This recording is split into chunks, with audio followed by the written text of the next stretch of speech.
Israel and Palestine, particularly Gaza, have agreed a ceasefire, and that will kick in literally in 2 hours' time now, 2 a.m. local time. Both sides, the Israeli parliament has agreed fully to the ceasefire. We're not 100% certain what the details are, but what we know is that from 2 a.m. the rocket fire should cease and the missile bombardment into Gaza will also cease. There have been many groups and many people around the world advocating and concerned for the people in Palestine, and one group is the advocacy group Africa for Palestine, which had called for Israel, which has been calling for Israel to be taken to the International Criminal Court for violating international laws. Well, with this latest news that Israel and Hamas have agreed to a ceasefire, where to from here? Well, for more on this, we're now joined via Zoom by Muhammed Desai, who's the director of the advocacy group #Africa for Palestine. Muhammed, thanks very much indeed for joining us. I guess a relief that this might mean no more lives will be lost. Hi, Peter. The last 11 days were soul-destroying. It was devastating. The kind of destruction that we saw in the last 11 days was horrific.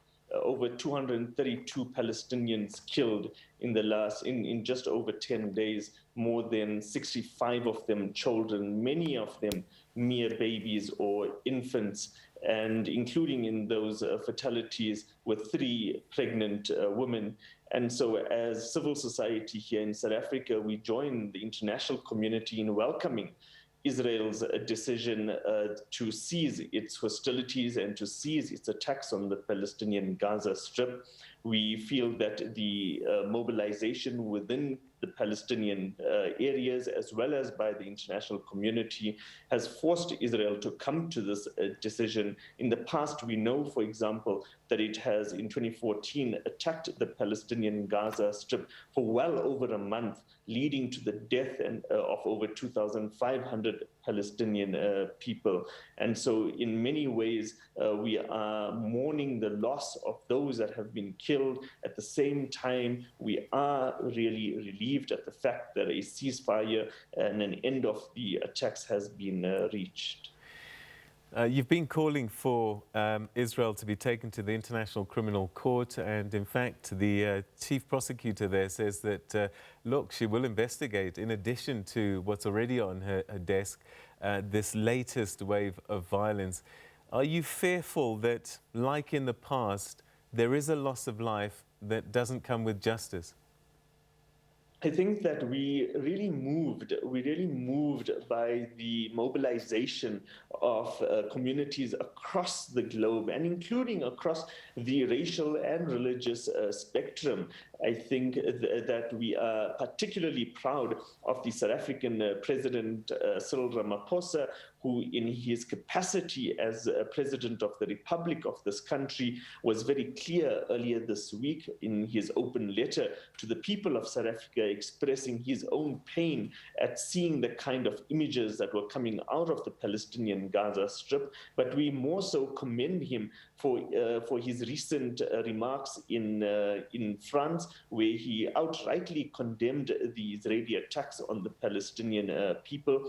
And we welcome Minister Naledi Pandor's statements today in Parliament, where she made clear that the South African government will be supporting the efforts and the investigation that has been opened at the International Criminal Court for prosecutions against Israelis who are guilty of crimes against humanity and of war crimes. We're not as fearful in the past because we feel that there's a major shift in the international arena, and specifically at the ICC. And so we do hope to see an efficient process, but fair and just process at the ICC and within other United Nations agencies to hold Israel accountable, firstly, for its most recent violations of international law, as well as its ongoing violations of international law and of human rights abuses against the Palestinian people. Because whilst the missiles from the Israeli F-16 bombers and other aircrafts might be temporarily on hold, we do know that the Palestinians are living in conditions very similar to the apartheid regime that we once lived under. What would you like South Africans to know? Because, you know, if there's one thing that I do know for certain is that there is a huge number of people who don't quite understand what the Palestinian-Israeli conflict is about, because it's been going on for so long, and we even use this expression, peace in the Middle East, without really thinking about what we're saying when we say that. What would you like South Africans to know, particularly given that we have this moment in time where it was in our faces in a way that it has never been before? I think that South Africans should be commended for having come out onto the streets of Johannesburg, Cape Town, the Eastern Cape, the Northern Cape, and KwaZulu-Natal and elsewhere.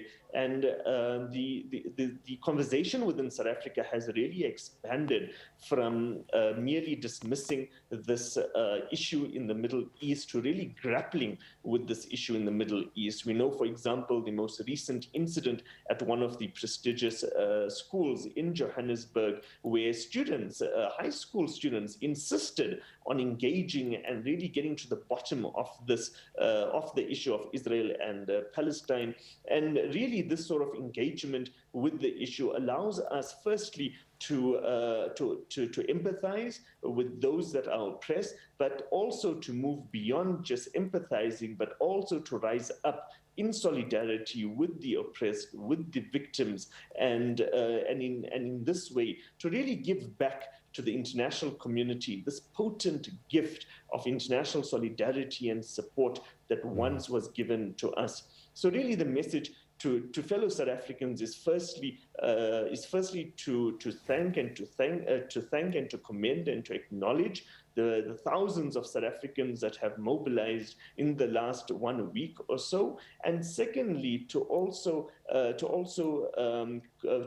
invite peace-loving peoples of South Africa and of the African continent more generally to join us in the international solidarity movement, contributing towards bringing an end to Israeli apartheid, bringing peace to the peoples of Palestine and Israel. For really, the end of Israeli apartheid will not only liberate the Palestinians, but also, as Archbishop Desmond Tutu has taught us, it will also liberate the Israelis. Do you, in your work, get a sense that there are a lot of Israelis who perhaps want a better story to play out than the one that their government is orchestrating for them?